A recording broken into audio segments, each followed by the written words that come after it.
Well, hello, ladies and gentlemen. We're going to continue on with our investigation of the second law of thermodynamics.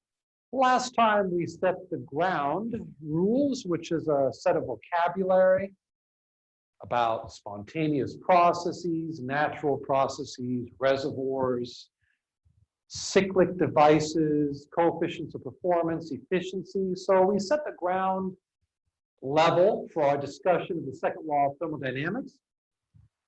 Now, what's to come is going to be a little bit strange. I think I alluded to it before. You're going to see a lot of pictures and a lot of sketches. There aren't going to be a lot of numbers for the next week or so. Well, for the next day or so.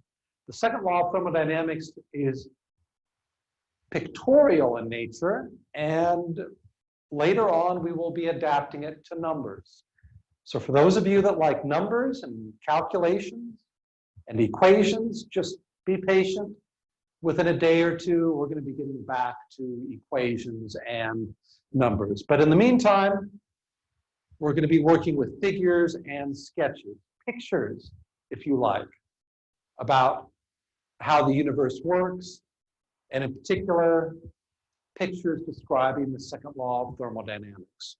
So that brings us to our topics today. We're going to go over two statements or two versions, pictorial versions of the second law of thermodynamics, the Kelvin, Planck, and the Clausius statement of the second law of thermodynamics. Then we're going to be moving on to the limits of efficiency. What's the efficiency of the most efficient heat engine we can build? What's the coefficient of performance for the most efficient refrigerator we can build? So we're going to talk about the limits of efficiency in terms of maximum numerical values for efficiency. And then we're going to actually get back into the math a little bit and describe how we're going to calculate the maximum efficiency and coefficient of performance for a heat engine or a refrigerator. Okay? So those are the topics for today. So let's get started here. The second law of thermodynamics.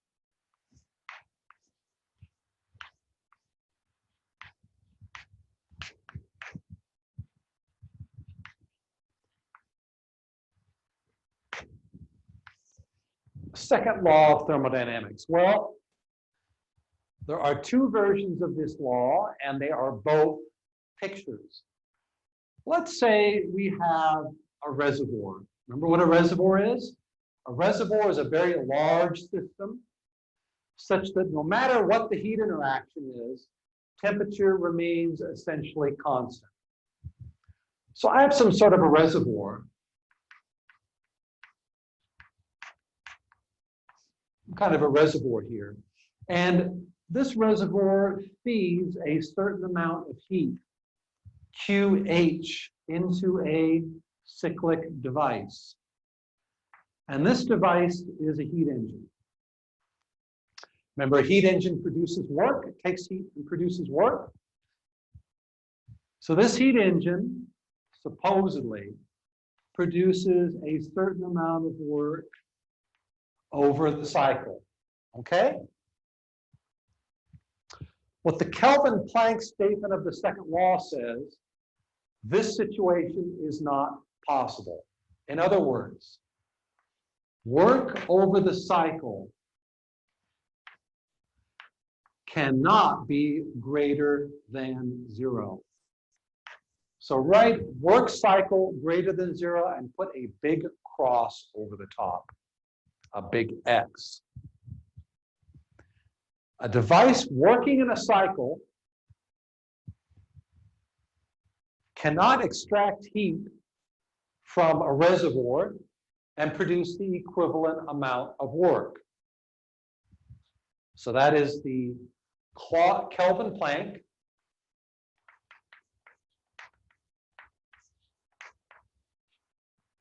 statement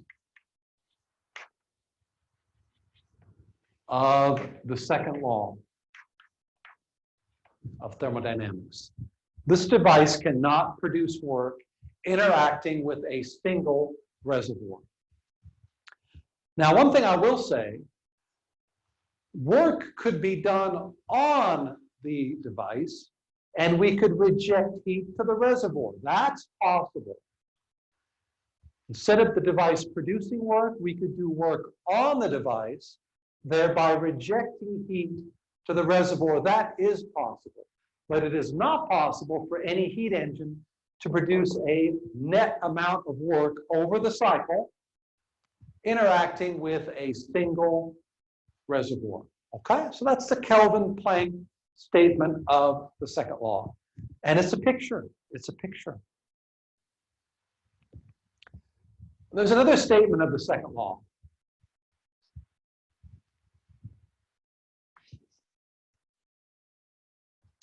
We have two reservoirs, a high and a low temp reservoir, TH and TL, TH and TL. We attach a device, a refrigerator, and a heat pump, or some device working in a cycle. So a refrigerator or a heat pump.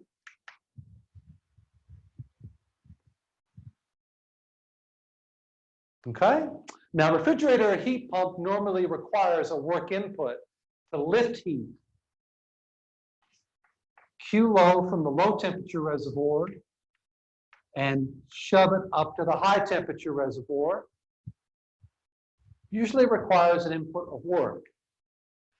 This device here, this magical device, requires no work to lift heat from a low temperature reservoir and pass it up to the high temperature reservoir. This is not possible.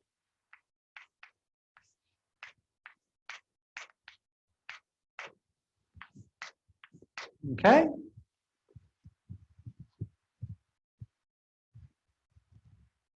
So, two versions of the second law. One is the Clausius statement.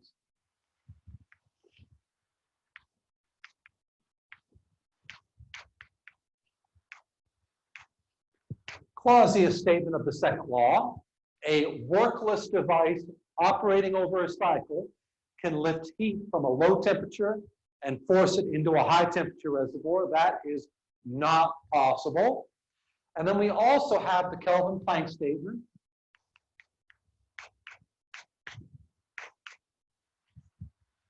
Kelvin-Planck statement, which says that it is not possible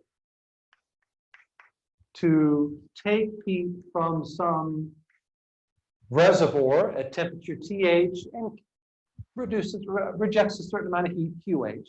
It is not possible to take QH from a single reservoir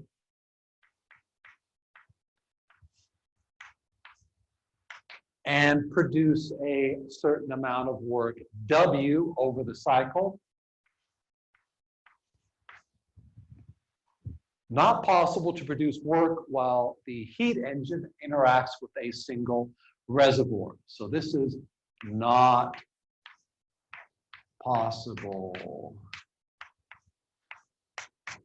Not possible. Two pictures, not equations, pictures that describe the second law of thermodynamics. One is more, I think, suited for engineers, Kelvin-Planck statement, which says that any heat engine that produces work cannot interact with a single reservoir over the cycle. And then this Clausius statement, I think, is more applicable to physicists. Heat naturally flows from hot to cold, not the other way around. We cannot develop or build a workless device which magically extracts heat from a cold place and shoves it up into a hot place. Okay? So two versions of the second law, and they are both pictures. By the way, they are both equivalent to each other. Why might they be equivalent? Well, let's take a moment here to show that they're equivalent. Let's take a moment to show that they're equivalent.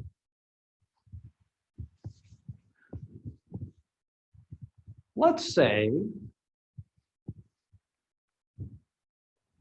let's say I have a high temperature and a low temperature reservoir.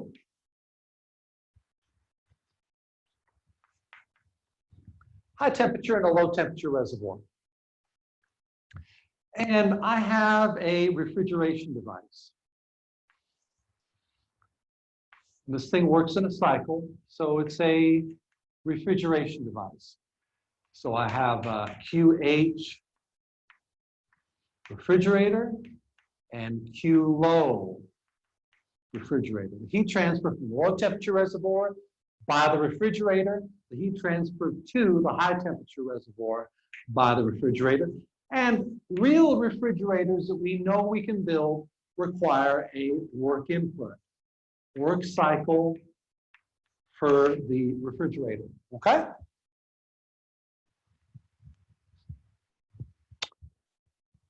Now, let's say we have a Kelvin-Planck violator. What do I mean by a Kelvin-Planck violator? I mean a heat engine that operates by interacting with a single reservoir only. So I'm going to put in a Kelvin-Planck violator.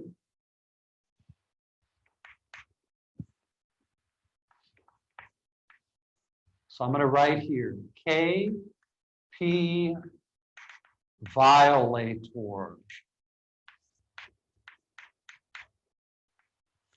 And I'm going to use this Kelvin-Planck violator to drive the refrigerator. Okay? Now, if I put a control volume around the Kelvin-Planck violator and the refrigerator, what do I get? I get the following equivalent system or device. The following equivalent device. T high, T low, and I got my device. Okay, same control volume that contains the refrigerator and the Kelvin-Planck violator. So it's the refrigerator plus KP violator device.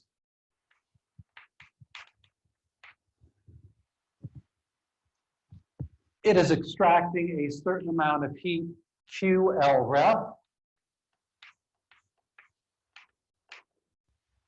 and forcing that heat into the high temperature reservoir. QH net heat transfer to the high temperature reservoir equal QL ref. Okay, that's the equivalent device, taking a certain amount of heat from the low temperature reservoir, shoving it into the high temperature reservoir. So if you pair any device with a Kelvin-Planck violator, you get a violation of the Clausius statement of the second law. This device transfers heat from a low temperature reservoir and magically forces that heat into the high temperature reservoir. So this thing here, Clausius violator.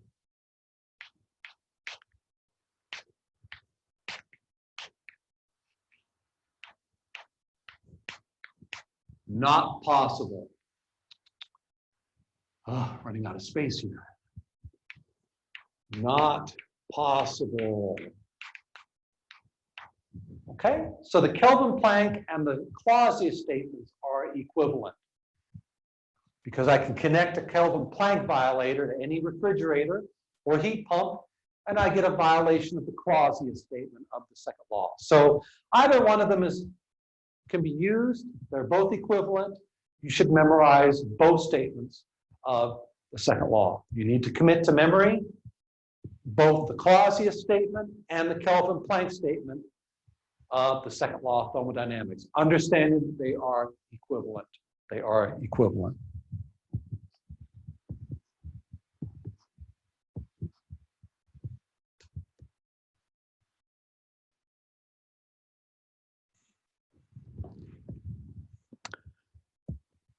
So we have this pictorial representation of the second law, which tells us what kinds of devices are not possible to build. We cannot build a Clausius violator, a device which transfers heat from a cold place to a hot place without requiring work. And we cannot build a device which interacts with a single reservoir and produces net work over the cycle. Okay? A heat engine has to interact with two reservoirs. You take heat from a high temperature reservoir and dump some of that heat into a low temperature reservoir to produce work. So these are engineering statements about what kinds of devices are possible to build. Now, what implication does this really have as engineers in training? If you're an engineer who's going to be working at General Motors or Ford or Jaguar, you're interested in if there is a theoretical limit to the efficiency of an internal combustion engine that you design. What's the maximum possible efficiency of your new 12-cylinder Jaguar engine according to the laws of thermodynamics? I'll tell you what, it's not 100%. An internal combustion engine cannot take all the energy provided in the form of heat and convert it into usable work. It's not 100%. It's some other value. So what's the value of the maximum efficiency for your internal combustion engine? Likewise, if you're working for Hotpoint or Amana or GE and you're designing and building refrigerators, what's the maximum coefficient of performance for a theoretical refrigerator operating between a freezer temperature, T low, and a room temperature, kitchen temperature, T high? It's not infinite. You cannot extract out heat from somewhere cold without providing work to do it. Okay? So we're interested in getting a grip on what the maximum values are for efficiency of a heat engine and coefficients of performance for a refrigerator or a heat pump. We're trying to get a grip on the numerical values of those quantities. How efficient is the most efficient engine you can possibly build? What's the coefficient of performance for the best heat pump or refrigerator it is possible to build? Thermodynamics can give you the answer to these questions, okay? So let's look at the limits. Let's calculate or get a grip on the limits. The upper limit on efficiency and coefficient of performance for any heat pump or heat engine or refrigerator. Let's get a grip on what these numerical values are. Well, let's start off with the following. Let's say we have a high temperature reservoir, TH, and a low temperature reservoir, TL. These are constant temperature sources or sinks of heat. Now, I have a heat engine right over here.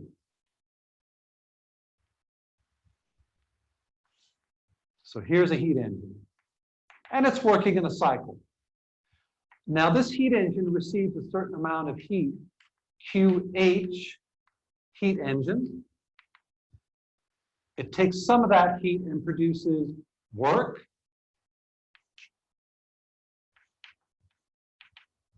And the remaining energy, what's left over, it rejects to the low temperature reservoir, QL heat engine.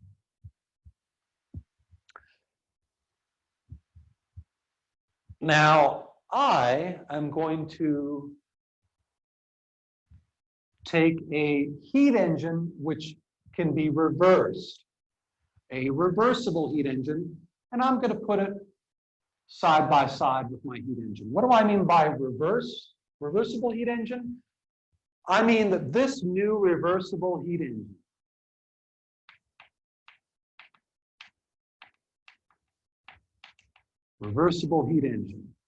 doesn't contain any friction, unrestrained expansion, or heat transfer across a finite temperature difference. None of those irreversible processes that we discussed in the last class are present associated with the operation of this reversible heat engine.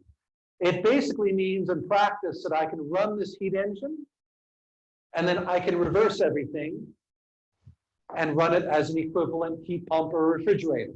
You'll see this in just a minute. So this reversible heat engine takes a certain amount of heat, QH, reversible, rejects, and by the way, I'm going to make this reversible heat engine, I'm going to make it bigger or smaller in size, so that the amount of heat rejected by the reversible heat engine is numerically equivalent to what's being rejected by our regular heat engine. And this regular heat engine may or may not contain irreversible processes, friction, unrestrained expansion, heat transfer across a finite temperature difference. I have not said that this is reversible. It's just a plain heat engine. But this guy is reversible, and I've made it big or small so that the heat rejected to the low temperature reservoir is exactly equal to that being rejected by our regular non-reversible heat engine.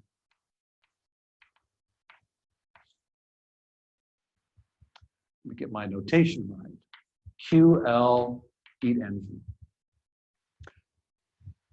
So I've changed the size of my reversible heat engine, made it bigger or smaller, until the heat rejected by the reversible heat engine is numerically equivalent to being rejected by the regular heat engine. Now, of course, this thing is producing a certain amount of work. It's a cyclic device. So this is producing a certain amount of work, and this is our reversible heat engine, okay? So hopefully you have the picture here. Two heat engines.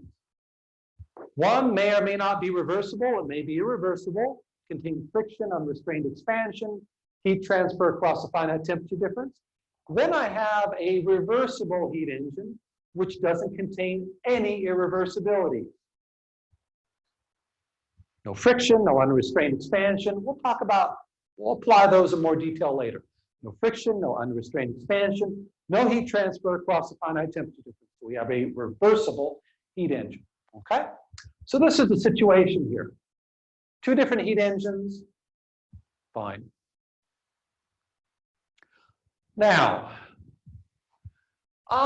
because this is a reversible heat engine, I'm going to reverse it.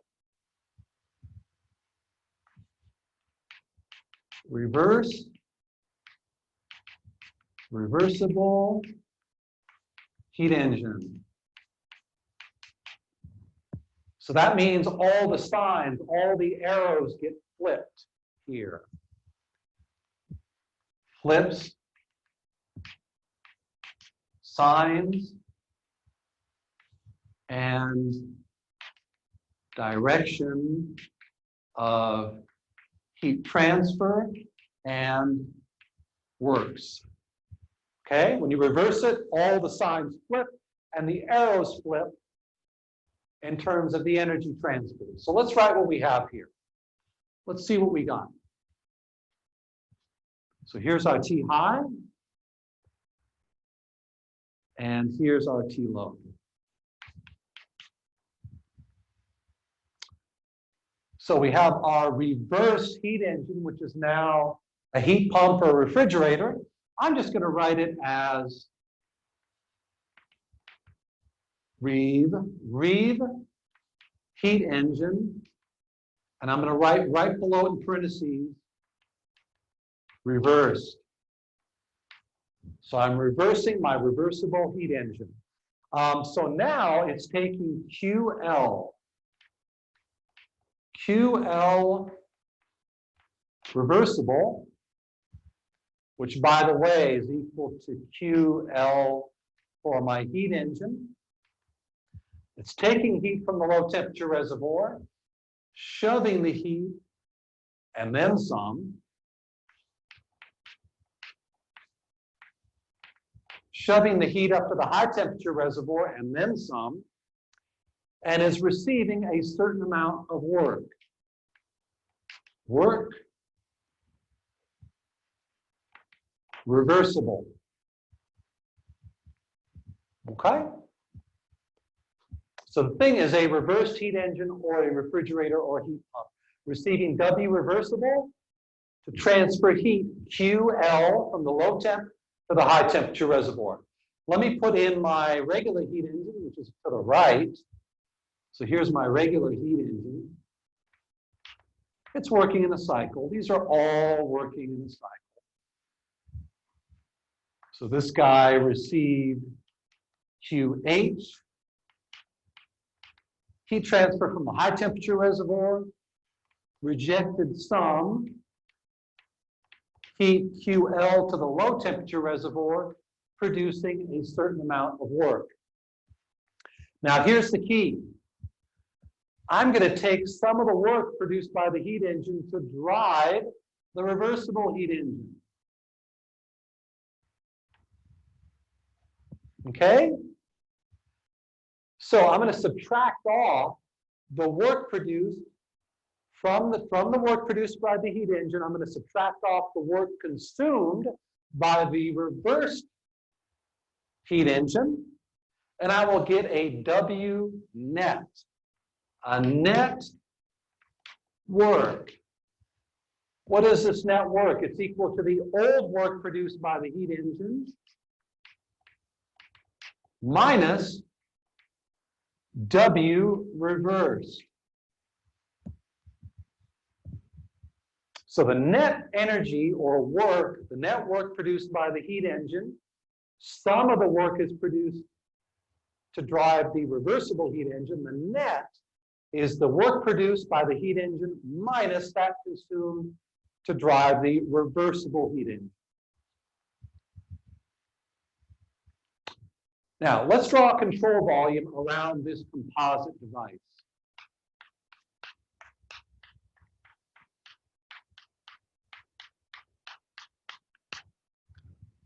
Let's draw a control volume around the composite device. And let's write what we've got.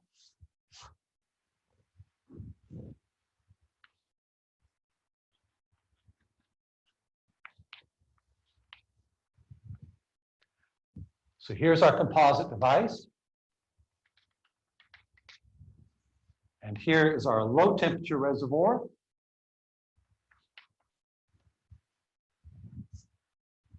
So I have my reversed heat engine, reversed reversible heat engine, plus my regular heat engine, okay?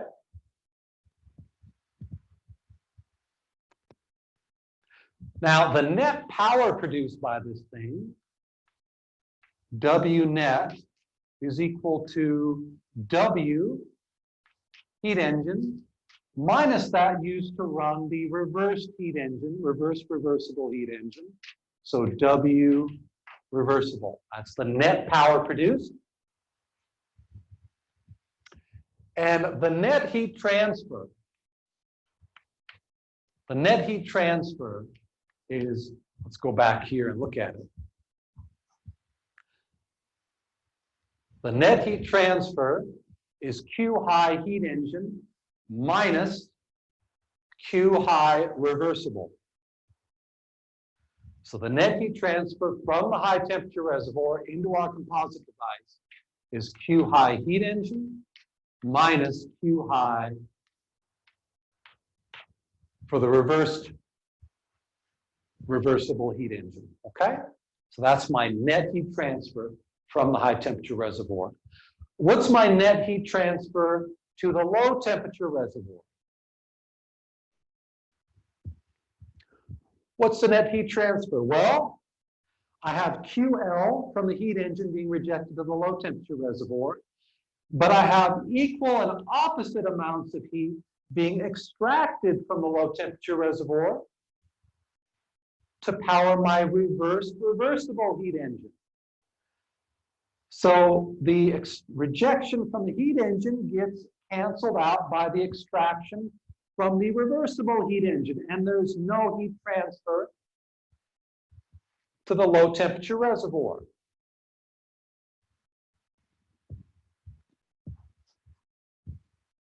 So it's as if there's no low temp reservoir in this equivalent situation, okay? Now, let's look at three different possibilities here.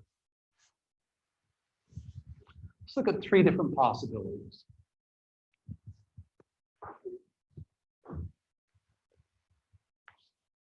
Possible cases. Case one.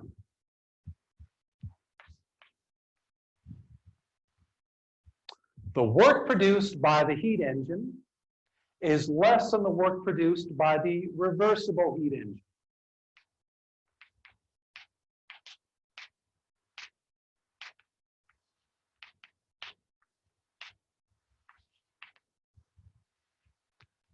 I guess I'll write reversible heat engine here, okay?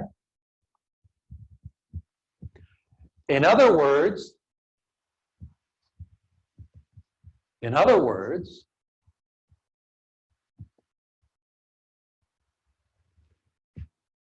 the heat engine produces less work than the reversible heat engine, so the efficiency of the heat engine is less than the efficiency of the reversible heat engine.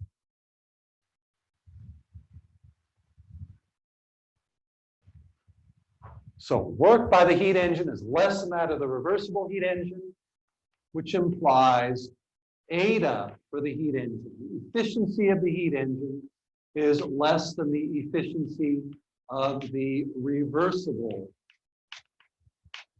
heat engine. Okay, so that's possibility number one. Let's see what that looks like. If the heat engine produces less work than the reversible heat engine, then the net work is negative. This thing isn't producing work, it's consuming work. So energy in the form of work goes into the system, and that energy gets rejected to a single reservoir. So the picture here is of our device, work going in, heat going in to the high temperature reservoir. That's the picture. That picture, according to the Clausius Kelvin-Planck statement of the second law, is possible. The Kelvin-Planck statement says that a system interacting with a single reservoir cannot produce work. This is consuming work. We're doing work on the system, and it's rejecting that work in the form of heat to the reservoir. That's possible according to the Kelvin-Planck statement.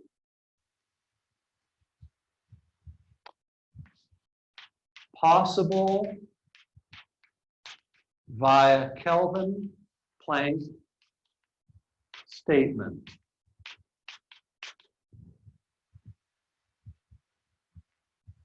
So according to the second law of thermodynamics, it is possible for the heat engine to have a lower efficiency than the reversible heat engine. That is possible. Let's look at possible case number two.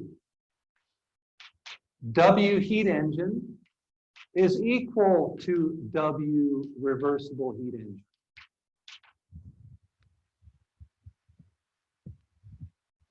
The reversible and the regular heat engine produce the same amount of work.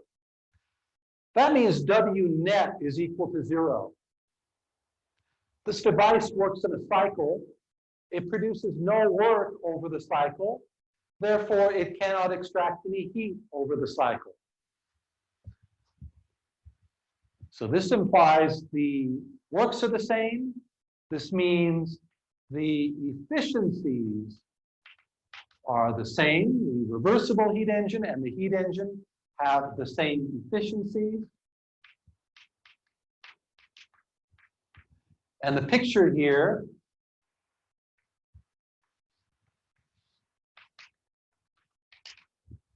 is work equals 0, Q high equals 0. Here's our high temperature reservoir. In this case, the system produces or consumes no work, therefore rejects no heat, therefore it does nothing. This is possible according to the Kelvin-Planck statement.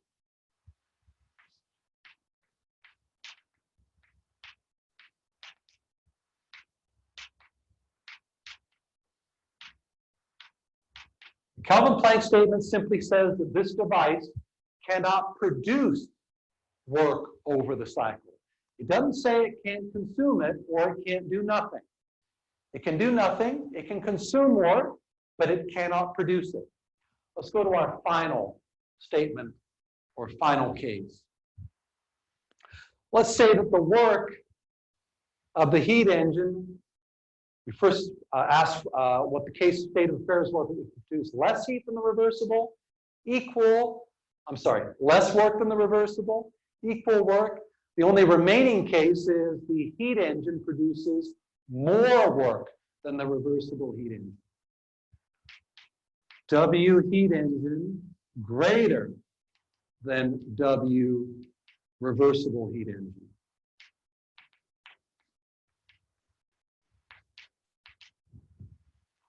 So that's the third possible state of affairs. The heat engine produces more work than the reversible heat engine. Now that implies eta heat engine greater than eta reversible heat engine. That implies that the efficiency of the heat engine is greater than the reversible heat engine.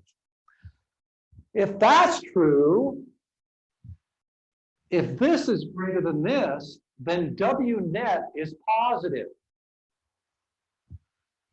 The device produces work. So the picture here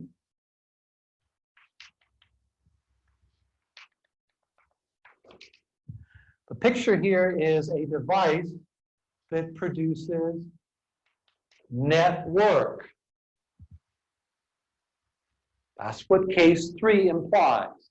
W heat over the cycle for the heat engine is greater than the work for the reversible heat engine.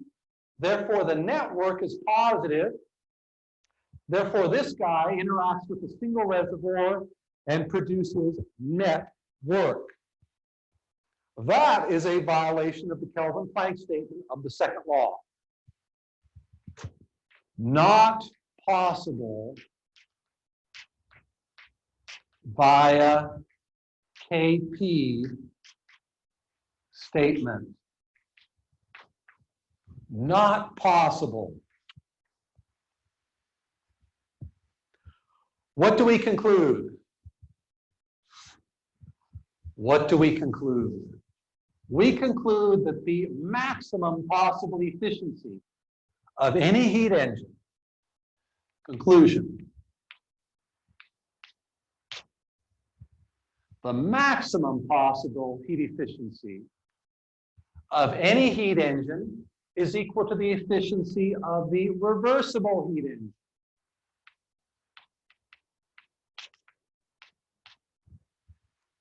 Eta max is equal to eta reversible. By the way, I haven't proved it, but it's also true. COP max could be for a refrigerator, could be for a heat pump, who cares? COP max is equal to the coefficient of performance for a reversible refrigerator or heat pump. So the upper bound on the efficiency of any device, heat pump, refrigerator, heat engine, is equal to that for a device that operates reversibly. No friction, no unrestrained expansion, no heat transfer across a finite temperature difference. Box this up. Very important results. Very important results. Okay, so simply by drawing pictures and using control volumes, Along with the second law of thermodynamics, we're actually starting to get numbers. We've got upper bounds on the efficiency of a heat engine, heat pump, or a refrigerator. Now, let's see if we can get a little bit more mileage out of this. A little bit more mileage. Let me write down the actual expressions for efficiency and coefficient of performance for a device operating between two reservoirs. So here we have our T high. Here we have our T low, and we have a general device here. Let's say it's a reversible device. Could be a reversible heat engine, could be a heat pump, could be a refrigerator. I don't care, okay? So it's either consuming or producing work over the cycle, either rejecting or extracting QH over the cycle and rejecting or extracting QL over the cycle, okay? So it's a general reversible device, heat pump, heat engine, or refrigerator. Let's see here the efficiency for this reversible heat engine. That's going to be equal to the cycle work over QH. If you apply the energy balance to the reversible device over the cycle, you'll find that QH, you'll find that the cycle work, W cycle, is QH minus QL. So you'll have 1 minus QL over QH. And remember, this is for a reversible.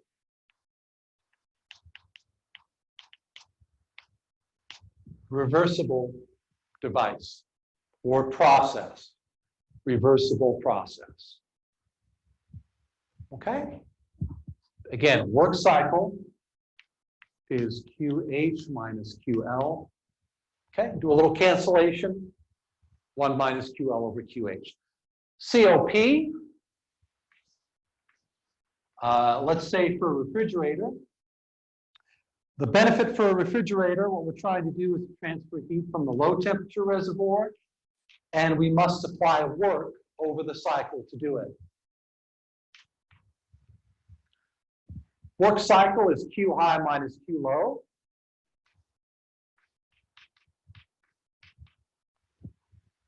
And so we get 1 over QH over QL minus 1. And this is a reversible device or a reversible process.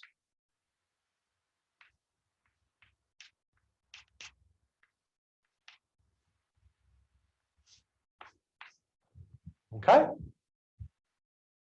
What about for the heat pump? Heat pump, the idea is how much heat is being rejected to the high temperature reservoir. And of course, the cost is the work over the cycle.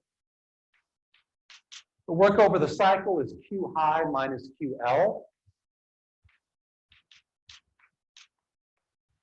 Again, surround this with a control volume. Delta E over the cycle is 0. You get work is equal to Q high minus QL. Okay? And that gives us 1 over 1 minus QL over Q high for the reversible device or process. Okay?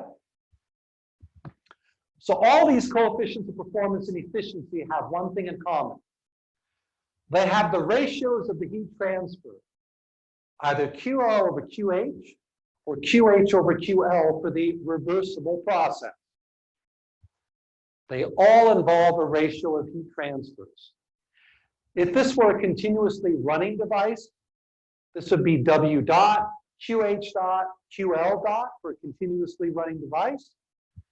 And these would all have dots on top of it, okay?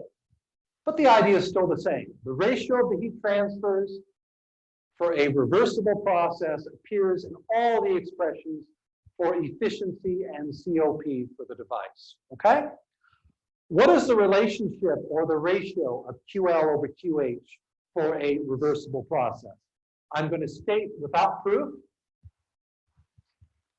Going to state without proof the result here. Very simple expression for the ratio of heat transfers for a reversible process. It's simply the ratio of the temperatures for the reservoirs. So here we have a high temperature reservoir. Here we have a low temperature reservoir, and we have some kind of a device, a cyclic device.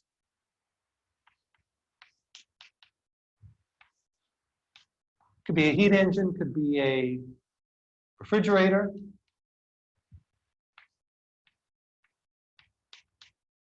Reversible, work cycle. The ratio of the heat transfers, QL over QH for a reversible process, a device that operates reversibly,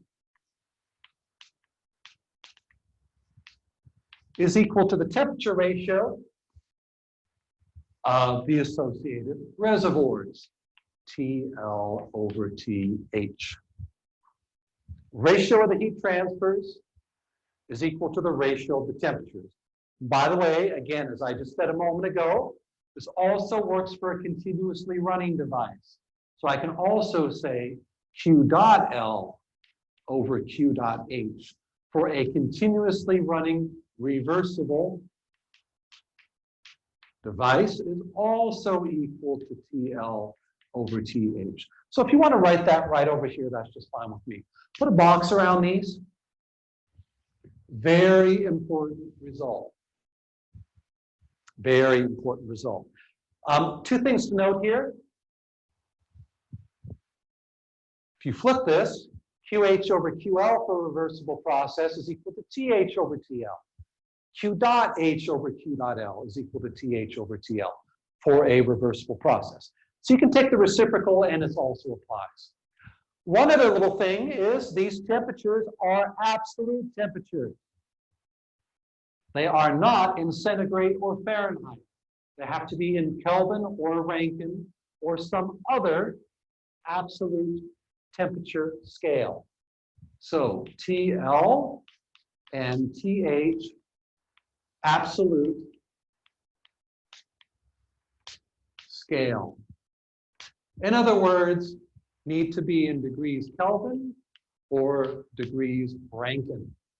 Kelvin or Rankine. Let's do an example. Let's do an example here. Let's say we have a heat engine.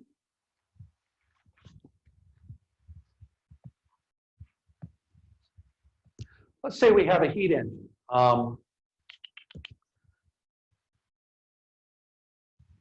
And this heat engine is a reversible heat engine. Example. Given reversible, no. Forget reversible, just say heat engine.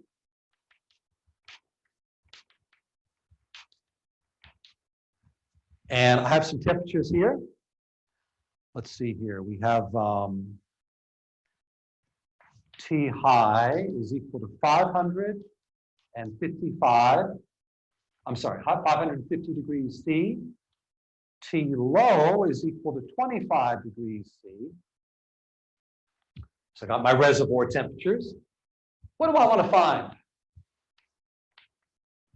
Find eta max. A maximum efficiency for my heat engine operating between those two temperature reservoirs. Okay?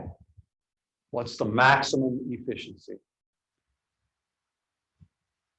Okay, let's get started here. Whoops. Uh-oh. Sorry about that. Example. Heat engine. high temperature reservoir, 550 degrees, low temperature reservoir, 25. Find the maximum efficiency, okay? Let's put up a schematic. Let's do that too. So here we have TH at 550 degrees C. We have our low temperature reservoir at 25 degrees C. And I have a heat engine. It's working in a cycle. It's extracting a certain amount of heat Q high, rejecting a certain amount of heat Q low, and producing work over the cycle, okay? I want to know what the maximum efficiency is for that heat engine. What's the maximum efficiency? Okay, well,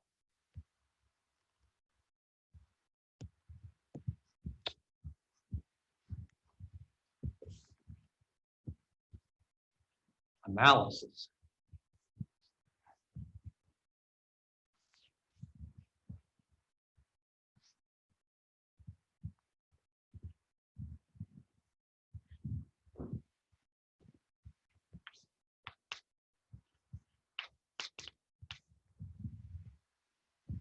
Eta max. Well, we know that the most efficient heat engine is a reversible heat engine. That's what we concluded just a moment ago. Eta max is equal to eta reversible.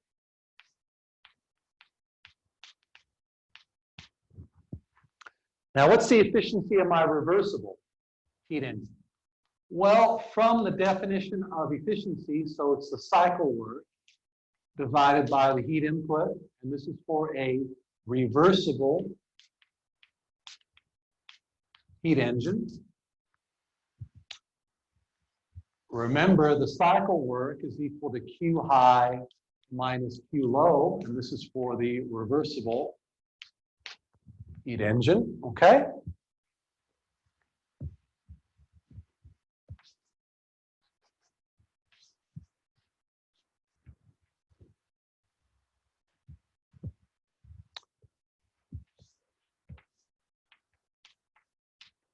Oops. Q low, Q high, W over the cycle. Apply the energy balance to the heat engine over the cycle, and you get that the cycle work is Q high minus QL. Okay, just from the energy balance. All right? Okay, so Q high divided minus QL divided by Q high, I get 1 minus QL over QH for the reversible heat engine. Now, what is that ratio? That ratio is equal to the temperature ratio of the two reservoirs. QL over QH for a reversible process is equal to TL over TH for a reversible process. A reversible device utilizes a reversible process to produce work. Okay, so let's put that temperature ratio in here. So we got TL over TH. Now these temperatures need to be in Rankine or Kelvin. We have 510 degrees C, that's for T high, and 25 degrees C, that's for T low. So I have 1 minus 25 degrees C plus 273. That's going to be in units of Kelvin. And then I have 550 plus 273, and that's going to be in Kelvin. Notice the Kelvins cancel out. Let's go through and calculate this. So we got 25 plus 273 divided by 550 plus 273. And I get 63%, 0.638, or if you like, 63.8%. The maximum efficiency of any heat engine operating between those two reservoirs, those temperatures, 25 and 550 degrees C, the maximum possible efficiency is 63.8%. As an engineer at General Motors, you better know that. Don't try to make a heat engine, an internal combustion engine, a diesel engine, a gas turbine, any of it. Don't try to make a heat engine with greater efficiency than 63% operating between these two temperature limits, 550 and 25 degrees C, because it is not possible. Maximum efficiency, 63.8%. You could do this problem with a refrigerator and a heat pump.